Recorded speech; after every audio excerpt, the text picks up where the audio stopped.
Welcome to the Virtual Memories Show. I'm your host, Gil Roth, and we're here to preserve and promote culture in this benighted age, one weekly conversation at a time. You can subscribe to the Virtual Memories Show through iTunes or by plugging our RSS feed into your favorite podcatcher. You can find the RSS feed on our websites, vmspod.com or chimeraobscura.com/vm. We're also on Twitter and Instagram at vmspod, at virtualmemoriespodcast.tumblr.com, and on Spotify, YouTube, and TuneIn.com by searching for Virtual Memories Show. And visit patreon.com/vmspod or paypal.me/vmspod to make a one-time or recurring donation and help me continue to produce smart conversation about books, art, comics, and culture every week at the Virtual Memories Show. It's been a long-ass day of meetings, so let's just dive right into this week's show. And my guest is author, translator, and professor John Keene. I got turned on to John's work by one of my last in-person guests from the before time, the translator Tess Lewis. She mentioned John's 2016 essay, Translating Poetry, Translating Blackness, when we were corresponding this summer, and I checked that out and then looked John up, realized he's also a fiction writer, among other things, and picked up his most recent book, which flat out floored me. And that book is Counter Narratives, a short fiction collection published by New Directions in 2015. As I mentioned at the end of our conversation, I picked up a stack of copies of this book to send to friends because Counter Narratives just knocked me the hell out. It's, I don't even know how to describe it. You could call the stories historical fiction, but they're doing a lot more work than that. Counter Narratives is a sort of recentering or reframing of history, mainly American, from black perspectives as well as others, I guess. But that doesn't mean it's just, what the slaves saw stories, but it's a more subtle warping of how the world and its actions get represented, which I know doesn't tell you much, and I don't want to give too much away about the other levels of reality that permeate these stories. So I'll just say they will draw you in through a number of means: plot, character, attention to detail, archaic style, and just the sheer gorgeousness of the prose. Reading Counter Narratives is one of those experiences where I thought, this is the sort of book I want to see in the world. And it also reminds me a bit of one of my favorite Samuel Delany stories, novellas, whatever you want to call it, Atlantis, Model 1924. And Chip Delaney is actually one of the dedicatees of Counter Narratives, so I figure there's something at play there. Anyway, between John's work as a translator and his fiction, I was ecstatic to get him on the show for an hour or so. So let's get to it. Here's John's bio from the New Directions website. John R. Keene was born in St. Louis in 1965. He graduated from the St. Louis Priory School, Harvard College, and New York University, where he was a New York Times Fellow. In 1989, Mr. Keene joined the Dark Room Writers Collective and is a graduate fellow of the, I'm going to mispronounce this, Cave Canem Writers Workshops. He is the author of Annotations and Counter Narratives, both published by New Directions, as well as several other works, including the poetry collection Seismosis, with artist Christopher Stackhouse, and a translation of Brazilian author Hilda Hilst's novel Letters from a Seducer. He is a recipient of many awards and fellowships, including a MacArthur Genius Award. They call it a Genius Award. I don't think John supplied that term. The Wyndham Campbell Prize and the Whiting Foundation Prize for Fiction. He teaches at Rutgers University, Newark. And now, the Virtual Memories conversation with John Keene.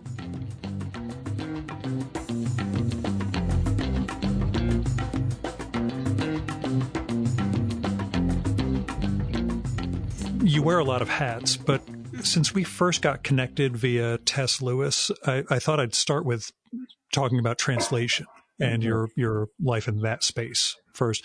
Can you talk a little about how you got started within translation and the languages you work within? Well, sure. So I kind of give a breakdown of this in the essay that I wrote entitled Translating Poetry, Translating Blackness. But Yeah, I was going to get to that too. right, right. So there are kind of two components of this, and the one is that because of the school that I went to a Catholic boys' school that was run by English Benedictine monks, and we had to learn a lot of languages. So we had to take a lot of different languages, and so a kind of practice of translation developed very early. I mean, part of it was just you couldn't pass the classes if you couldn't translate Latin or French, etc.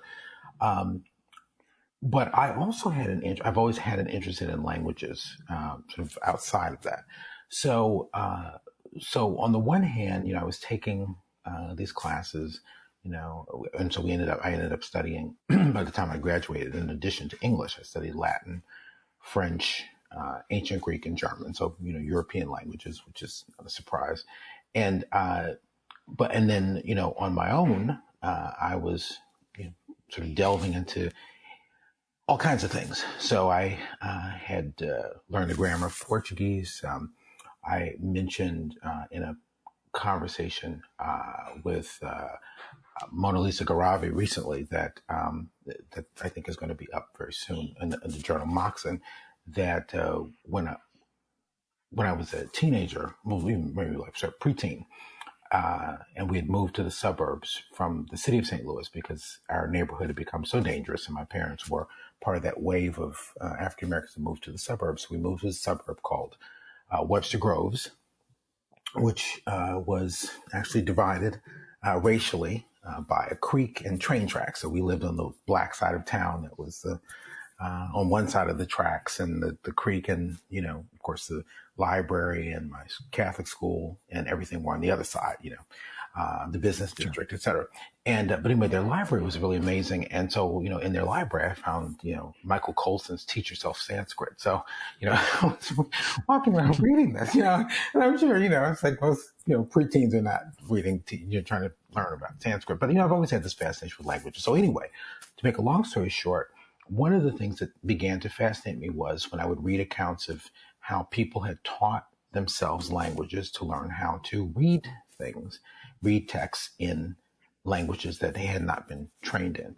So kind of this dual push, both in terms of getting, some education, schooling in particularly modern foreign languages, but also classical European languages, but then also my sort of my autodidacts and my self-teaching kind of brought me to the point where eventually, I began translating texts, and that's really how I got into it.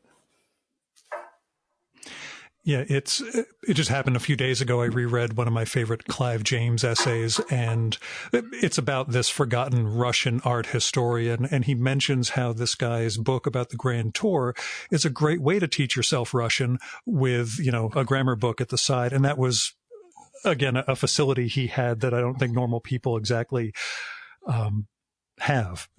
So congratulations on, being special and actually leveraging that as well as you have. Which languages do you have confidently in terms of what you can translate? Well, so on a fairly regular basis, I mean, the languages that the French, of course, was one of the first languages that I learned that I was able to, and we had, I mean, again, in school, you learn to translate for testing purposes. So French, I can still read it and speak it. Spanish, my reading is much better than my speaking. Portuguese, my speaking and reading are about the same. But the reading, I think, is probably, well, let me just say, the reading is probably much better. I can read a little German, and I can speak, bits and pieces of other languages. So make out, languages that are related to those languages. So, a few years ago, my partner and I went to the Netherlands, and because everyone, if you've ever been to the Netherlands and you go to Amsterdam, most of the people you encounter speak English. But I said, I'm going to learn Dutch. And my brother was like, what? And I said, I'm going to learn some Dutch, because of course it's not that far. It's, related to both English and German. And so we get there, and, I didn't have, because everyone's speaking to us in English. And at one point, though, I had to go to the post office. I go to the post office and I have my, my phrases in my head. And so I start just out of my mouth comes Dutch, a version of Dutch, right? And Yeah. the person behind the counter replies to me in this rapid fire Dutch, like, just basically like, oh, yes, well, this is how much it'll cost. This is the United States, right? And then I realized, well, of course, there are black people running around, the Netherlands and, it was a colonial society. So, I mean, it's not like the person looked at me and automatically assumed that sometimes it's the case when I've been traveling, this is America. And they probably thought, okay, well, Dutch probably doesn't sound exactly right, but, and so I said, no, I speak English, I just, so the person behind the counter kind of laughed. But anyway, that, so yeah, I have some facility in a few other little languages and things, but yeah, those are the primary ones. Yeah, I do recommend avoiding Hungary. At any case you get, it bears no relation whatsoever to the Indo-European language groups. Right. The I spent a week there, literally picked up Greek languages. Yeah. Yes. Uh-huh. I got 5 words over the span of 7 days, and I was like, I've never been somewhere that I'm just completely uncomprehending about ever. Like, nothing has a root that makes sense. Everything is completely alien to me. So, I must say something about the way Finns and Hungarians and people from the Urals think compared to the rest of us in the West. But yeah, it's always interesting when you see sort of, what the root, how far things can derive from, what we're used to, I suppose. Is there a language you wish you had?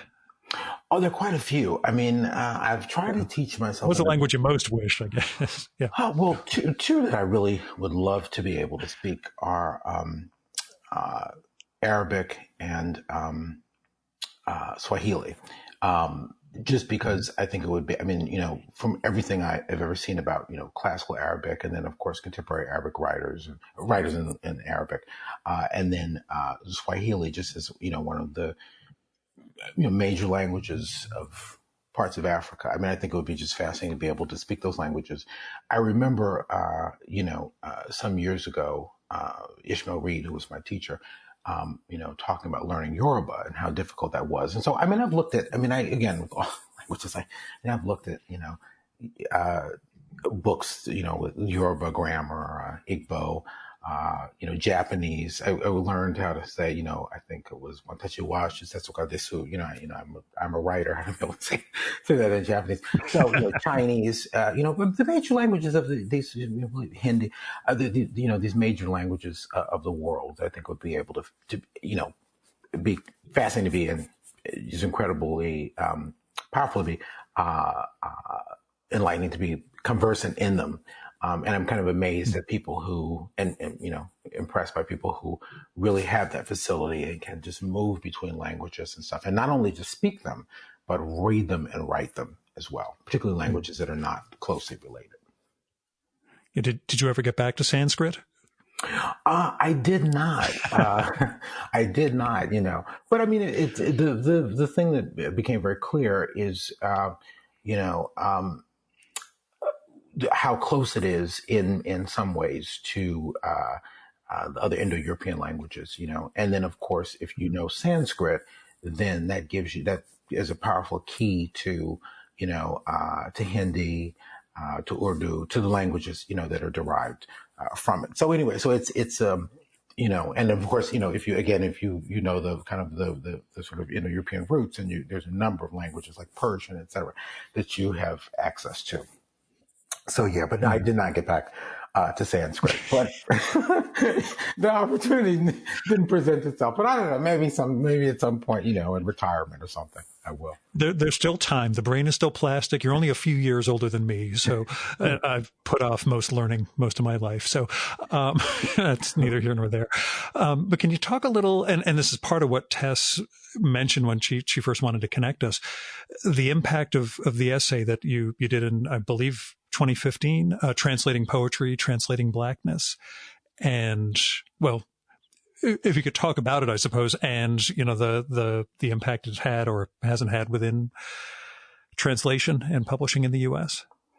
Well, I guess I'm not so cognizant of the impact that it's had. I mean, I think it has resonated from what I can tell, it's resonated for a lot of people. It's been an inspiration and a spur for translators, which I think is terrific.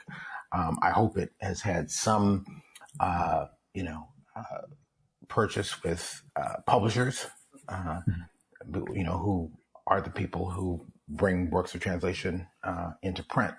You know, but I think I was spurred to write it at that time. I mean, I just think about the kind of conversations that we've been having. I mean, these are not new conversations, but particularly over the last, you know, 5 to 10 years, you know, in the wake of things like, you know, Trayvon Martin's killing, or, you know, Michael Brown's killing, or, you know, this summer, you know, George Floyd and Breonna Taylor and, you know, Ahmaud Arbery and Tony McDaniel. I mean, just go down the list of, you know, just these moments that kind of remind us of how much still needs to be done in terms of rethinking how this society functions, and you know, kind of our relationship to each other.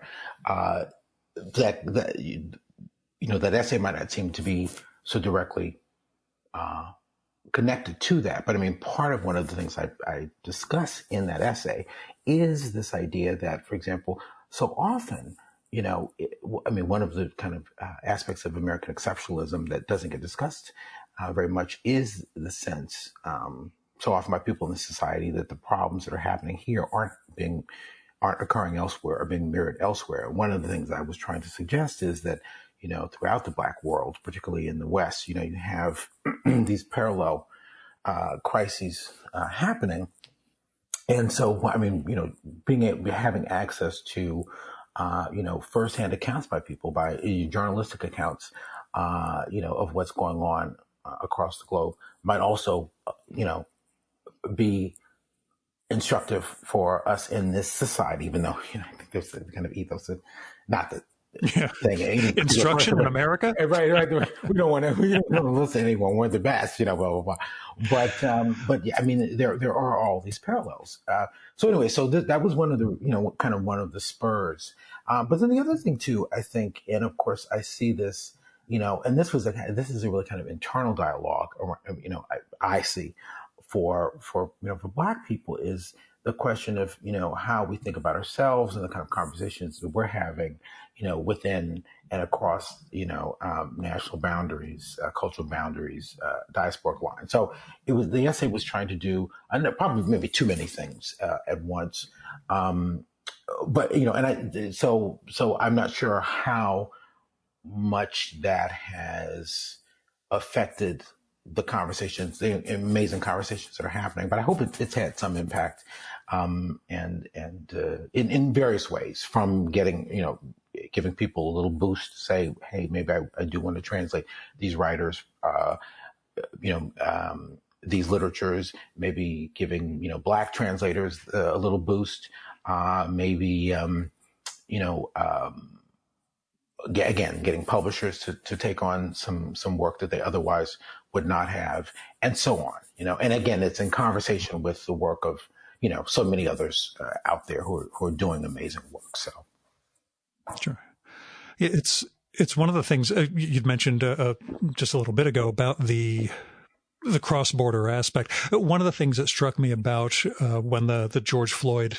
Black Lives Matter protests really started rolling this year wasn't just how widespread they were in America, but their parallels throughout Europe and other countries of the world. How the colonial history was not just, you know, rooted in America's systemic racism, that other nations, it turned out, people had a lot to say and a lot of reason to organize in a way that I don't think we would have thought of. Or, okay, as a white guy in the suburbs, I would have thought of, you know, seeing it in England and elsewhere, the way we have the protests here in the U.S.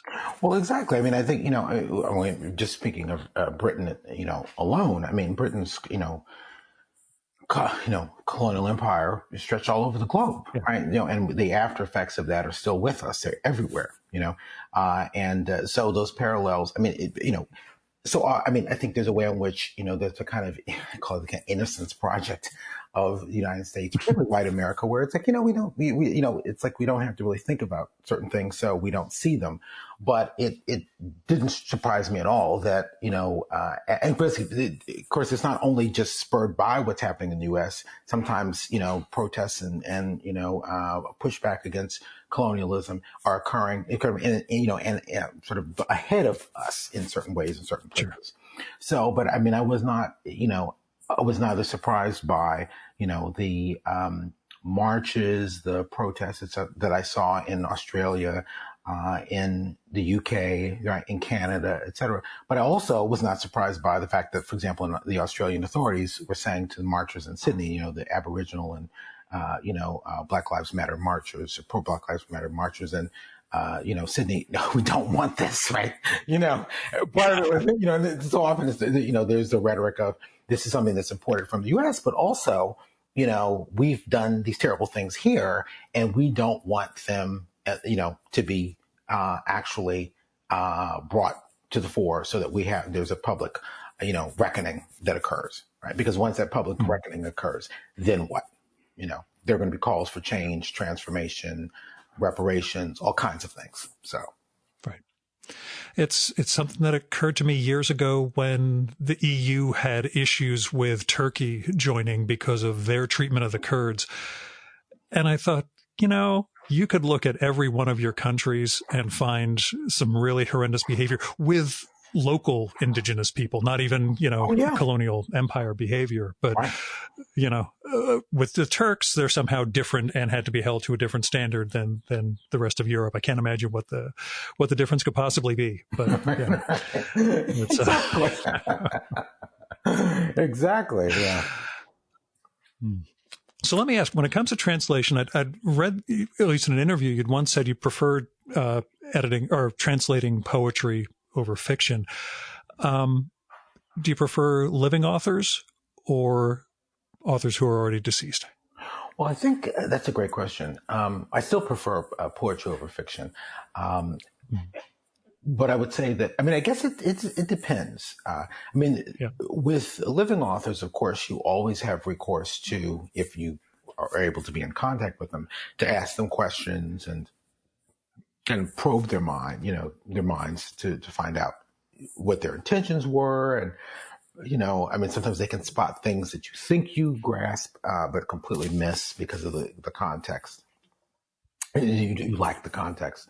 And with deceased authors, it requires more of a kind of sometimes reverse engineering, a kind of archival work that a living author can kind of help you sidestep, right? So, to give you one example, a few years ago, I was translating work by the Brazilian author Cláudia Roquete Pinto. She was a guest. We had this wonderful program at Northwestern University, the Poetry and Poetics Colloquium. And so she was a guest. She came to Evanston and read her work in Portuguese, and they designated me as a person to translate it. And it was just a wonderful experience, working with her from start to finish. But one of the fascinating things was that, there were some of the poems I found very easy to translate. And there were others where because I did not have the context, she was able to say, oh, well, this is, because she is fluent in English and Portuguese, but she was able to say, oh, well, this is what I was referring to. So I didn't have to put that exact thing in the poem. But then once she was able to provide me with that kind of key, everything opened up, and then there were times where, there was, for example, there was one moment, I believe, where there was an ending of one of her poems, and I came up with, pardon me, one idea of what we might do. And I read that, and one of my astute colleagues, I believe it was Reginald Gibbons, asked me, because he, of course, is fluent in multiple languages. He asked me about well, what about XYZ? Is that what that means? And then I went back. But the interesting thing was when I had originally showed it to her, she thought, oh, that's a wonderful solution.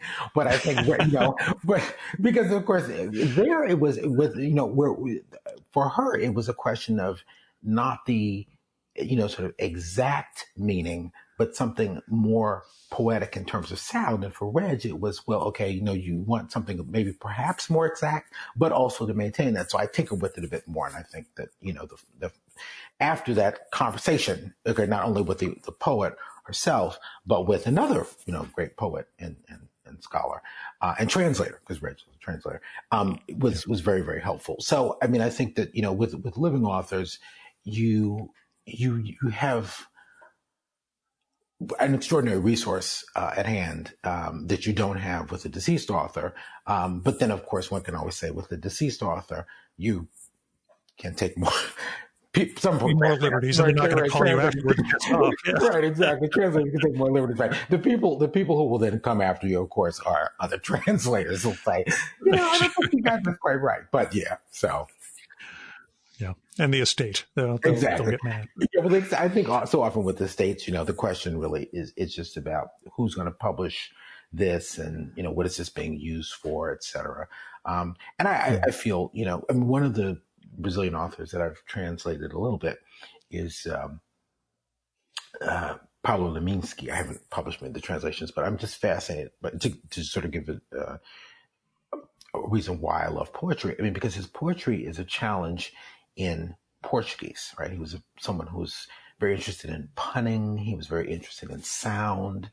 He was very playful, and so to me, it presents all of these challenges that you have to figure out how to resolve in English that are not the usual challenges. For example, because it's not poetry written in sort of set meter, let's say, or it's not syllabic verse. So it's not that those aren't the challenges, but the challenges are, I mean, how do you render this complex linguistic play into English such that you capture the spirit of it and then you have something that is similar to it in English, but it is not, the exact, mirror translation of what's on the page in Portuguese.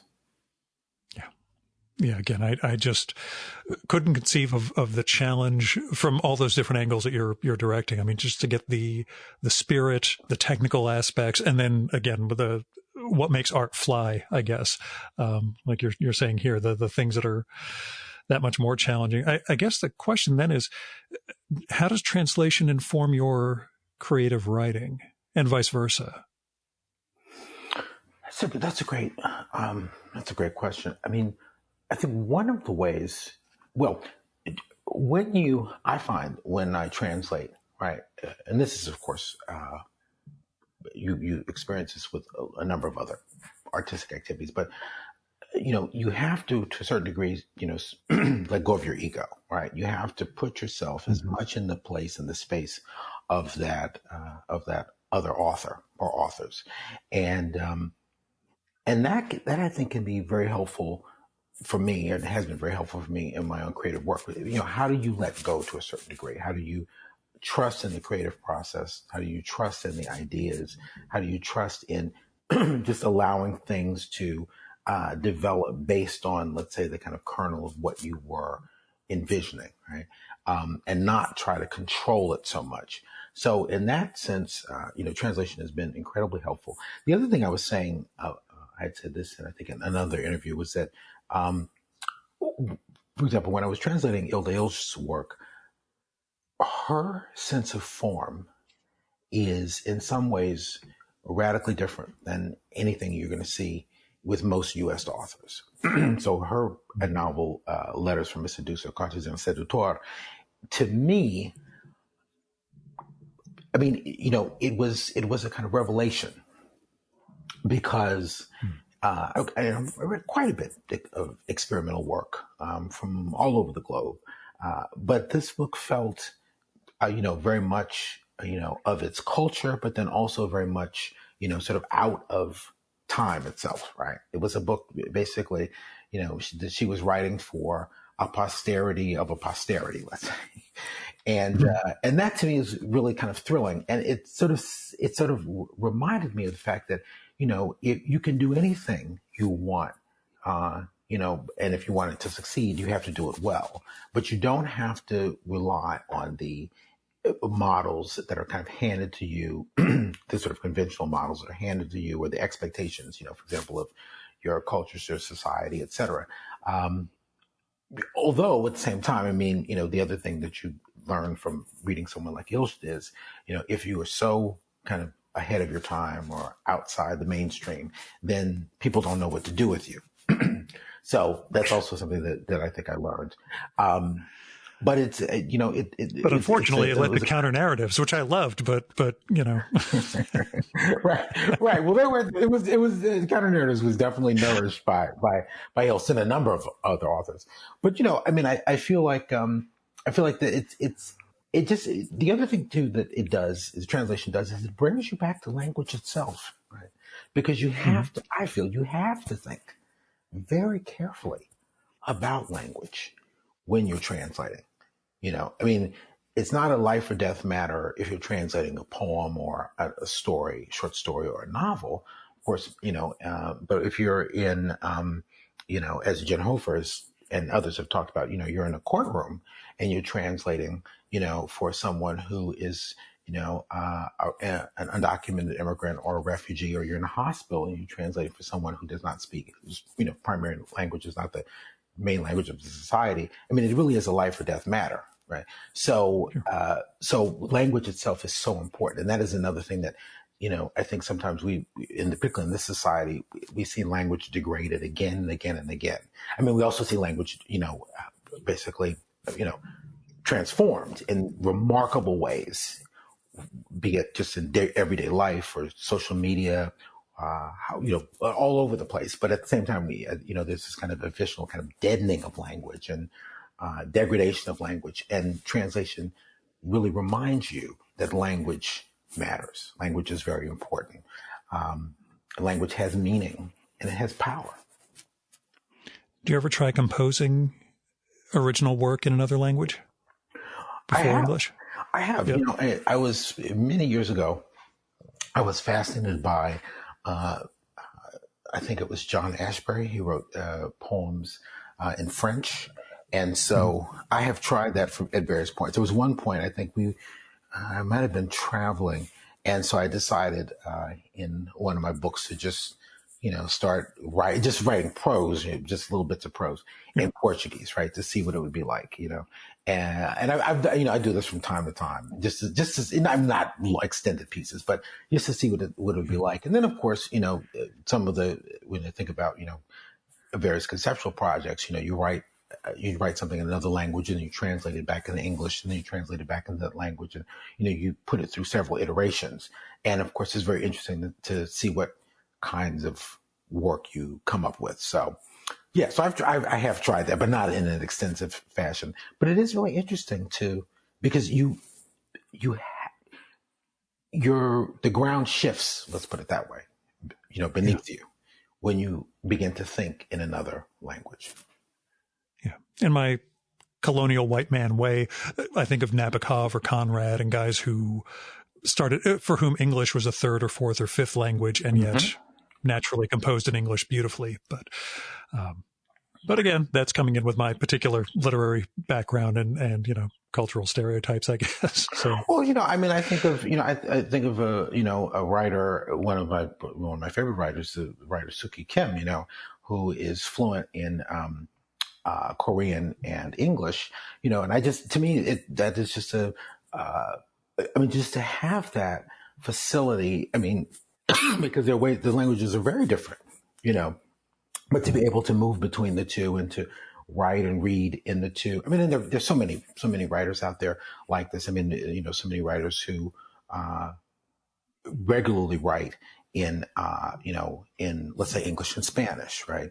Or English and Portuguese, or Portuguese and Spanish, or, like the writer Nathaniel, who goes back and forth between English and French. I was always fascinated, if you ever I don't know if you know Nathaniel's work, but Nathaniel has wrote a book called Je Nathaniel, I Nathaniel, and then translated that into English as I Nathaniel, but the translation is not exact. It is a new book, mm-hmm. right? And it's just so it's like, you know, you could have this, you know, they could have written one book, right, and you know, and just translated it, but really it is two books. And that to me is, you know, that kind of ability to move back and forth is really fascinating. And yes, and then there are people who move back and forth between 3 or 4 and 5 languages, right? And can write quite well in all of them. So I think to me, it's always a challenge. I mean, I think poetry, being able to write poetry in multiple languages, if you're not regularly using them, is I think would be a huge challenge, as opposed to prose, which I think functions differently. Sure. Now, who were your literary influences? And it sounds, and I was born in 71. You were 1965, I think. So I can see coming of age as experimental writing was really taking off. But, you know, who were the writers you were reading as you were coming up? Oh my God! Well, there were so many. So that, you know, I always sort of think about this as you know, there were kind of these, again, well, sort of parallel tracks. So on the one hand, you know, when I was a child in the let's say 1970s, right? Because before that, you know, 5 years old in 1970. So from 5 years old on, when I began reading, you know, Dr. Seuss, the writers that I was introduced to, and you know, people that I was introduced to in school, and you know, I guess you could say the entire range of American children's literature that kids were getting, you know, in school, and you know, and alongside that, there was a kind of parallel education I was receiving in you know, Black literature, and part of it was the books that my mother had. So you know, she on her bookshelf she had people like you know, Toni Morrison, Alice Walker, James Baldwin, etc. And then, of course, you know, in school we would learn poems and things by Black authors, and then, of course, you know, in a predominantly Black school. And then, as I got older, you know, I think it just kind of, you know, it was again this sort of parallel thing of people I sort of seeking out on my own and people I was introduced to in school. So I was saying it was sort of fascinating, you know, on my high school yearbook page. One of the quotes is from Gwendolyn Brooks's "Boy Breaking Glass," a particularly appropriate poem, you know.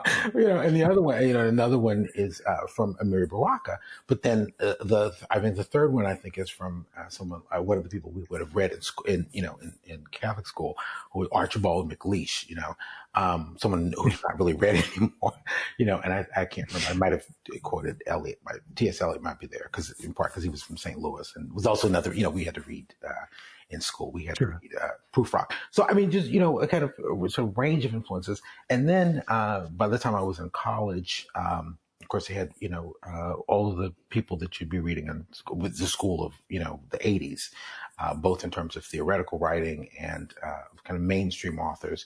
But then, you know, I was also kind of educating myself, as always. And then when I joined the darkroom right after college, you know, there was again a whole nother world opened up. So some of the writers I actually, you know, had encountered before, you know, like people like Alice Walker, for example, and then others, you know, I had never heard of, but some of them were young, some of them were sort of in, you know, the early stages of their career, some were well advanced, but it was a kind of revelation to be reading their work and to, you know, be in dialogue with them. So someone, you know, for example, someone I had read before from known of since childhood was Ntozake Shange, and then to be able to see Ntozake Shange, who actually actually was able to meet her when I was in college, and then to see her later when I was in the darkroom, and again sort of the entire stages of her career, but then other writers like, you know, Terry McMillan, of course Samuel Delany, Essex Hemphill, Elizabeth Alexander, Paul Beatty. I mean, all of these people, Randall Keene, all these people were kind of coming through. Michael S. Harper, and you know, that kind of another grounding this sort of range of literatures, as well as literature from Latin America, literature from Asia, literature from Africa. All of this has had some impact on my work. Do you remember a book where you thought, "Holy crap, I can actually be a writer. This is what I'm aspiring to. Well, this gives me permission to pursue what I want to do"? There have been several. I mean, I remember. So this is kind of fascinating. I think I was probably in college, and I remember reading some of Alice Walker's poetry, and just being really quite taken with it. And I was familiar with her for their fiction because, of course, Color Purple had come out, and even before that, The Third Life of Grange Copeland, and some of her short stories. But reading those poems and then going back to her stories, I thought, wow, I can do this. And then when I was a senior in college, I took a class with Ishmael Reed, and there was a writer right before me in front of the class, who was very generous, who was very open. And I thought, again, maybe I could do this. So it didn't seem so abstract. It seemed like it was real. But I still went and got a job at a bank because it was the Bush years and Reagan and Bush years. I don't want to take any chances, But sure. But I think that you also probably didn't find out. Oh, sorry, go on. Yeah. Oh no, I was just going to say that. Yeah, I mean, what those kinds of experiences said to me was that this is something that you could possibly do, because people that you admire are doing it, and it seems feasible. It seems possible. Sure. Yeah, I was just going to say that they don't always explain to you that they also have a day job. Some of them, right. that you get to see the writer, you don't quite understand that. Oh, wait a second, they're teaching or they're doing this or that, or but it's still just that having that model in front of you has got to be amazing. So, yeah. So let me ask about counter narratives, which, like I said, I plotzed over. I'm ecstatic that this book exists, and I know it's 5 years ago, so or came out 5 years ago, had a gestation much longer. But the sort of thing that strikes me about it, I studied the encyclopedic novel at Hampshire College, which, prepares me for absolutely nothing in the adult world. But luckily I've managed to carve out a completely different career for myself. The density of your stories, in a good way, the sort of focus on historical detail and verisimilitude, while at the same time sort of veering away from what we consider that sort of wovenness of authority and strict factuality, I guess. What went into those, your mindset, and how you sort of brought historical fiction into this model that you create in counter narratives? God, it's an incredibly vague question. I apologize, but talk about the book a little, I guess, is an easier way of putting it. Well, again, another great question. So let me just say, first of all, when you mentioned density, one of the things that that I've been trying to think about is how not to write so densely, right? But I write slowly, and so I think that's my next question. Are you working on other styles going forward? But right, and some of the stories, I think, for example, the opening story is, even though it's fairly brief and it's not so dense. The story of the aeronauts is long, but there was someone wrote in the comments, this story, nothing happens in this story. I'm thinking, oh my God, someone basically flies off in a, everything happens. What are you talking about? But I guess they were not the usual thing, when the balloon lands and it happens. But I think of those stories as somewhat lighter, in terms of just narrative density. And I always remember, I think that was one of the things that Italo Calvino in Six Memos for the New Millennium, right? I think it's lightness is one of his principles that he talks about. I feel like, speak about influences, when I was in graduate school, my advisor, one of my professors was E.L. Doctorow, and another one was Kamau Brathwaite. And, most people would not put those two together, but, just sort of thinking about how, in terms of Doctorow, how he played with history and, the blurring of the real and the fictional. And with Brathwaite, how he played so much with form and forms and, and language, right? And down to the level of typography, for example. I mean, those are two influences I think that were when the book was beginning to gestate in the late 90s, early 2000s, were kind of in my head. I mean, among many others, right? I've said Sure. That, for example, Toni Morrison's Beloved I think it's had a profound influence on my work. But I think what I wanted to do was to get away from, because my very first book, Annotations, was so autobiographical, and the second book that I did with the artist and poet Christopher Stackhouse was so abstract.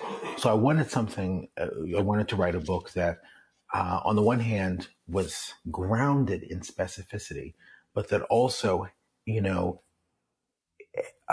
pulled away from, in certain ways, myself, right? Right. Which of course runs counter, I guess, to where we are today in terms of like the profound influence and dominance, in the sense of art of fiction. Sure. So those were kind of considerations in my head. This idea of also too. I mean, how do we think about the past in this country? What tends to be erased, right?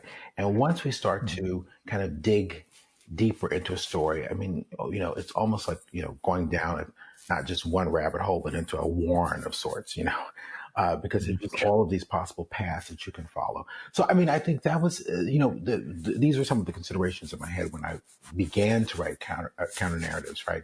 And then I realized that, and of course, I got a lot of pushback from, when I would apply for grants and things like this to speed up the process of writing it, in terms of, the people not understanding whether it was, or sort of saying to me, we're not sure if this is poetry, we're not sure if this is fiction, we're not sure if this is history. Do you really know what you're doing? Right. Right. So got, response like that. So, I mean, I think I had to say to myself, you got to keep going in the direction that you're going. And what happens if you put all of these stories together, right? And you don't try to have something that's so neat. And I think this is a place where, for example, Letters from a Seducer came into being, because I mean, that's a novel in which, you have these disparate elements juxtaposed to create a kind of larger story. And in a sense, counter narratives is doing that very thing, even though I think of it as a collection of stories and novellas, but it actually has been called a novel or discussed as a novel by certain people, which I find fascinating, Well, back when I was in small press publishing in the late 90s and early aughts, a novel in the shape of a collection of short stories was basically marketing death, I was always told. But, this book, like I say, I see where the themes, come together, how it, again, weaves in certain ways. But yeah, it's a book. It's one of the aspects of the podcast that I love, when I get introduced to something like this that I just didn't know was out there, and get to broaden my horizons like this. But one of the things that strikes me about it, or a question I have, what would this book be if it came out sometime in the last, we'll say 3.5 years, as code for where America is now versus where it was in like 2015 when Counter Narratives was published? Do you see it? Yeah, go on. Well, I see it continuing to resonate because, I mean, I think of a story like an outtake from the ideological origins of the American Revolution, and the question, the sort of basic question of, I mean, I think about, some of the fascinating discussions that are going on, for example, among people interested in, what's called Afro-pessimism, right, and Black studies, right, and how, I mean, some of that thought was in my head, but I wasn't thinking specifically of it. I mean, in the field of Black studies, African American and African studies. So I have some idea of the conversations that are happening and have participated in some of them, but I'm not a theorist. I'm not a scholar. But I just think about how that, I mean, that's just one of many stories that almost is speaking directly to some of the conversations that are happening right now, right? And specifically in terms of this question of, you know, um, social death and state violence and you know, freedom and unfreedom, etc. So, the carceral society, right? I mean, because one of the things that happens to that character over and over is, I mean, they're constantly putting him in jail. The way that the society deals with a person who has no property, who is property, right, but refuses to be that, is to police him, constantly police his body, police his movements, and to then try to constantly transform him into, this, imprisoned, enslaved figure, right? But he's constantly fighting against it, right? And the way that he strikes out is viewed as one kind of violence, whereas the violence enacted upon him is another. So, I mean, I think, it's like, so I feel like it could have, come out, right now, or it could have come out 5 years ago, and still been as relevant, if not even more relevant. But the other interesting thing to me is that, in 2015 was the 150th anniversary of the end of the Civil War. And as I've said before, there were no real public celebrations or discussions of it. I mean, that war was what ended chattel slavery, right? That war, and then of course the 13th and 14th Amendments. But then also too, it was that 2015 was the year, I believe, when Britain finally finished paying off the families of the slave owners the compensation that they felt that they were owed. So I mean, it was a momentous year in some ways that really were not have not been discussed. And I think the scholar Dorothy Wong was the person who hit me to the whole thing about the compensation for British slave owners. I mean, you just think about like these momentous things that again are just like the end of the 150-year anniversary of the end of the Civil War. Why wasn't the society not in well, I think we know why. I know why, but I mean, you see what where we are just 5 years later. Right. So that's my wife's family is from Louisiana, and my wife is from Louisiana, and their education about the Civil War was very, very different than what I got here in New Jersey growing up. And it's things like that you don't think of when you're a little kid, and then you start encountering, other worlds and realize they're not being taught the same things. Even where I grew up is, and I've told this one on the podcast before, but northern New Jersey, 25 miles from New York, there was a town handbook when I was growing up that mentioned this town was, it was the hunting ground for Lenape Indians. But with the arrival of the settlers, the Indian way of life in the area had to come to an end. That's one way of putting it. That's all the euphemism we got. Yeah. And that's one of those, that's one thing when you're 8 years old, when you start to realize what came to an end really meant, that's pretty horrifying. But yeah, it's, they get to us young, I suppose. Do you see, I hate to say progress, but progress in terms of BLM, in terms of non-white stories getting representation? You mentioned Black Narratives Matter, or the very, very long hashtag you once put in about non-Anglophone narrative stories, poems, and other forms of expression of Black Lives Mattering. But, do you see any degree of progress from your perspective? And I know there's pushback and reactionary violence and everything else we're dealing with too, but what's the world look like to you, I guess? I do. I see it both here, and I see it, in terms of, for example, in terms of translation, in terms of, the publication of, authors. Let's just pick Sub-Saharan Africa. I mean, I think there's just so much exciting writing happening in Sub-Saharan Africa, and, and not just among Anglophone writers. And one of the things that I do see among the younger Anglophone writers, or, multilingual writers is, their work appearing. You can get it in bookstores here, but then also two translations of some of these younger writers. I mean, I had someone write me maybe a few months ago, about trying to get funding so that this person could work on translating an author from Equatorial Guinea, and that to me is very, very exciting. Like, because we don't hear anything about Equatorial Guinea, right? Uh, but but I think there are some interesting things happening right now, and I mean, once we, of course, there's what I always feel like is the kind of performance, let's say, the theatrics of, okay, now we're going to do better. Publishing is going to do better, and institutions are going to do better. But of course, they're going to revert to form. But with each of these, pushes, things do change somewhat. So once we get past the performative stage, I mean, I think one of the things you're seeing is, particularly in terms of, both, new and emerging and established writers, the range of work that's out there is some of it is really extraordinary. And, it's very exciting, both, I think within the U.S. and across the globe. But in terms of work being also, as I said, translated into English, or work in English from, let's say the global South, et cetera, the changes are happening, and I can see it, and I find them very encouraging, even amidst, right, the reaction, the backlashes, the violence, which is inevitable. Because any kind of change, there's no frictionless change. Let's say it that way. That's good. We're not a super cool conductor or something. A super conductor, super cool superconductor, whatever. However that works, physics. Yeah.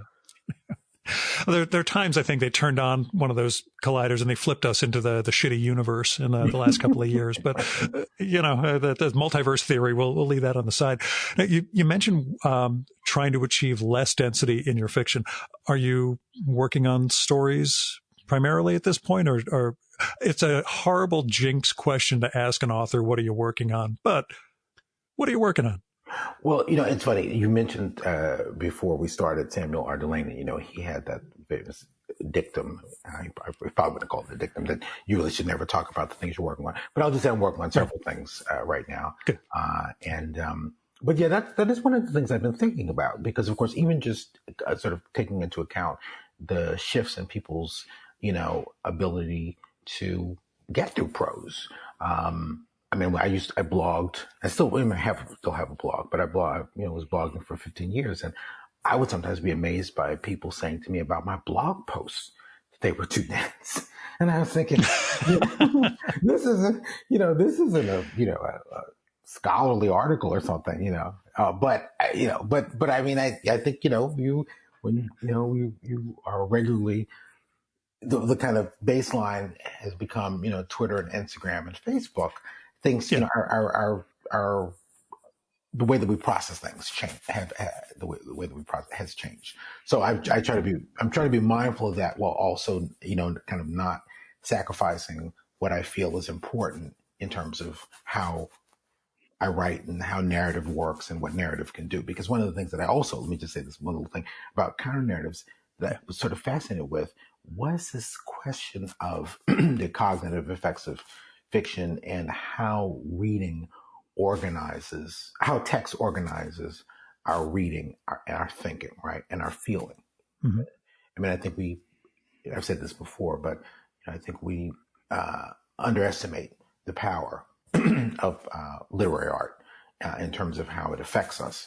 And so I'm sort of fascinated in the kinds of things that you can do with prose to bring a reader into that world, into the work, right? And also at times, kind of say to them, wait, stop, take a breather and think about this thing. Okay, now come back in. Mm-hmm. Do you still have a life where you can have a holy crap, this book just changed the way I approach the world? Can a book change your life at this stage for you? You mean a book I'm reading by someone else? Yeah. Yeah. Oh, I'm sure. I mean, I regularly am reading, I come across work where I just think, wow, this is really fantastic. This author is doing something I didn't imagine, or, it's really kind of a kind of wake up to say, oh, wow, it really makes me rethink how I think about Yeah, things. that's all I'm wondering, because some people get jaded or feel that the big impact books have happened to them already. So yeah, I just wondered if if you're open to those sorts of experiences still. So, Oh, I try to be, which is a and good sign. I try to be. I try to be. I mean, I think also too, it's particularly now. I think it's very difficult to for many people to focus, because of course we're in a moment of societal crisis, global crisis, et cetera. So I mean, I think the kind of leisure that, not that I was ever in my own world completely, but even the kind of just ability to fully suspend my attention from what's going on in the larger world has changed. And of course, this also changes with ages.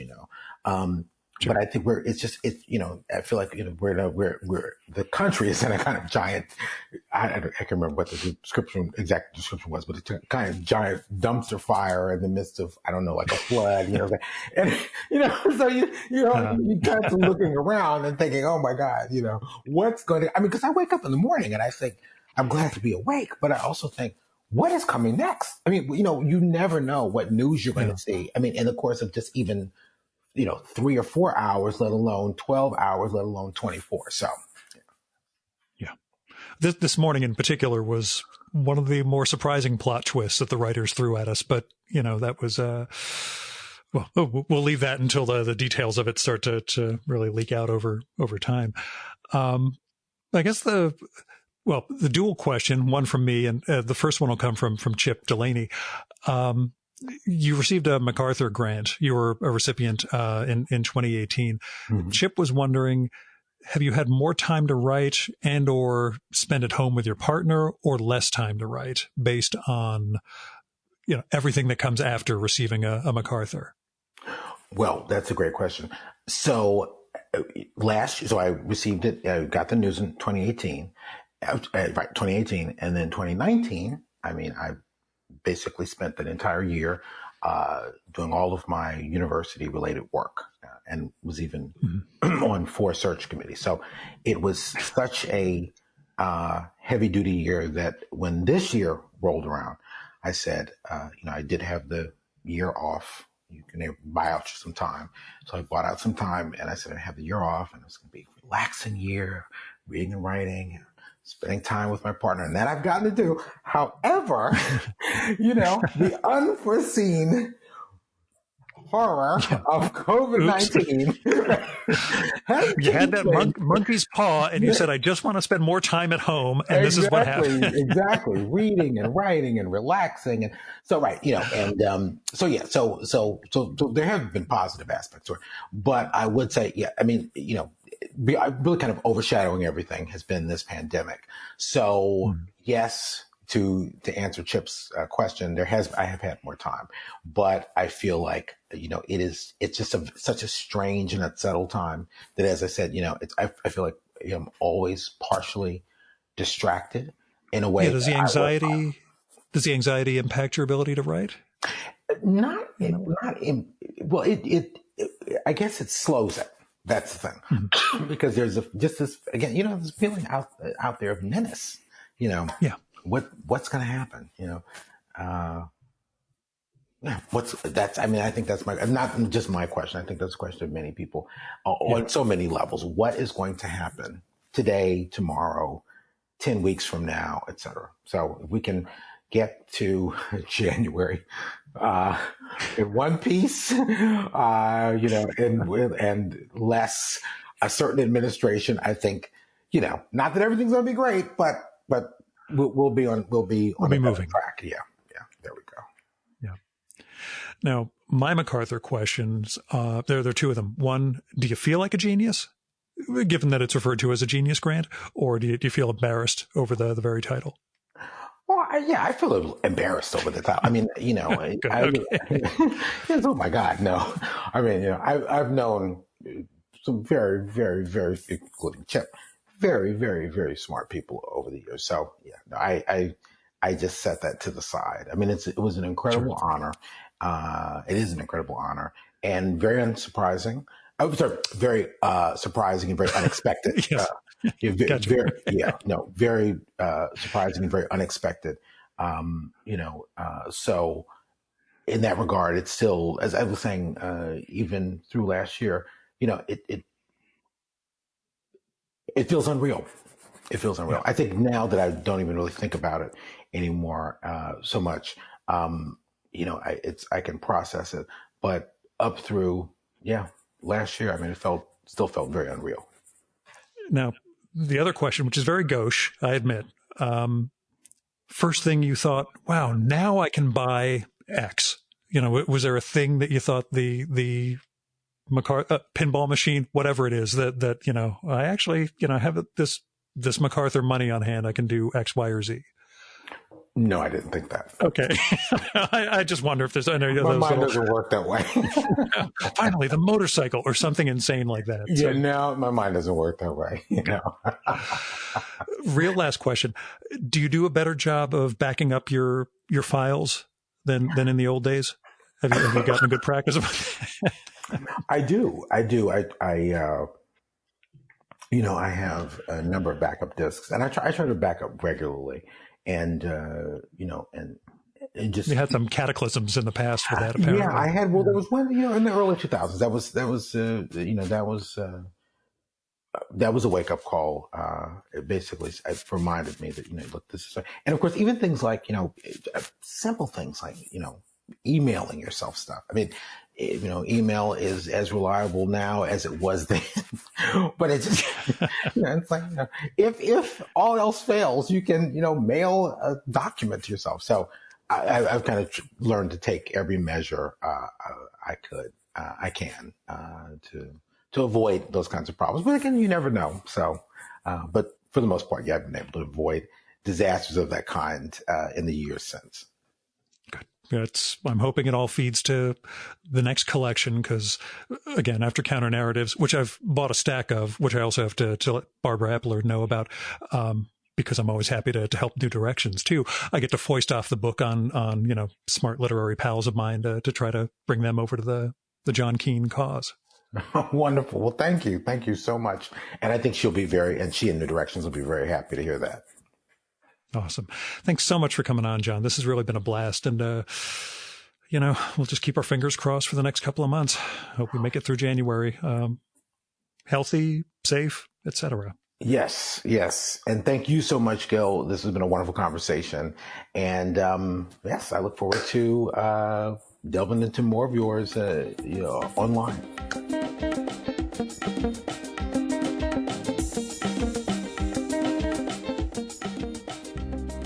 And that was John Keene.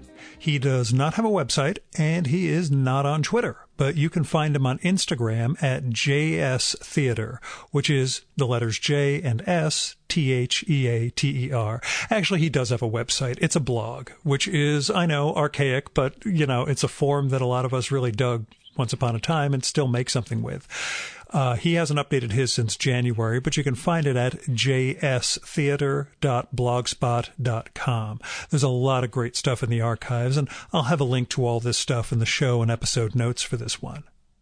But instead of checking him out online, you should check out his books at New Directions Publishing, Counter Narratives and Annotations, and look up his essay, Translating Poetry, Translating Blackness, which I found at poetryfoundation.org.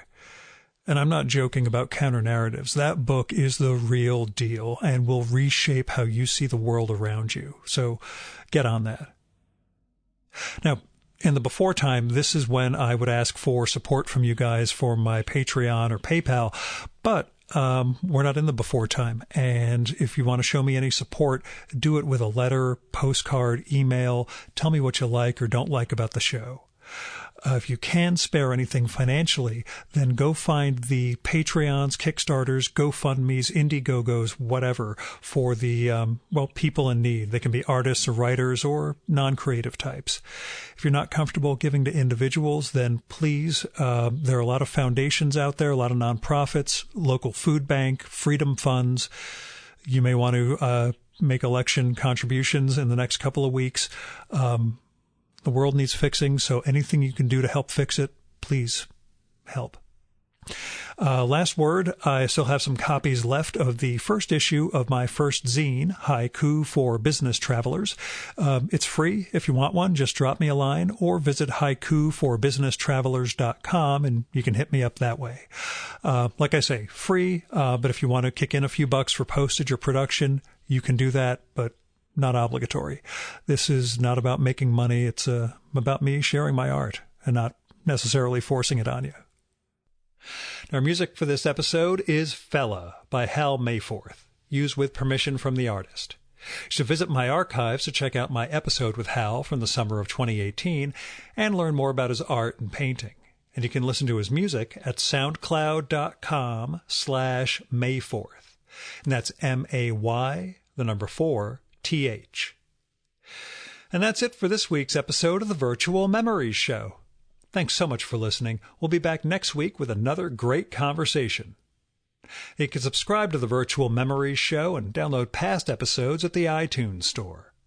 You can also find all our episodes and get on our email list at either of our websites, vmspod.com or chimeraobscura.com/VM. You can also follow the Virtual Memories Show on Twitter and Instagram at VMSPod, at virtualmemoriespodcast.tumblr.com, and on YouTube, Spotify, and TuneIn.com by searching for Virtual Memories Show. And if you like this podcast, please tell your pals, talk it up on social media, and go to iTunes, look up the Virtual Memories Show, and leave a rating and maybe a review for us. It all goes to helping us build a bigger audience. Now, you've been listening to the Virtual Memories Show. I'm your host, Gil Roth. Keep reading, keep making art, and keep the conversation going.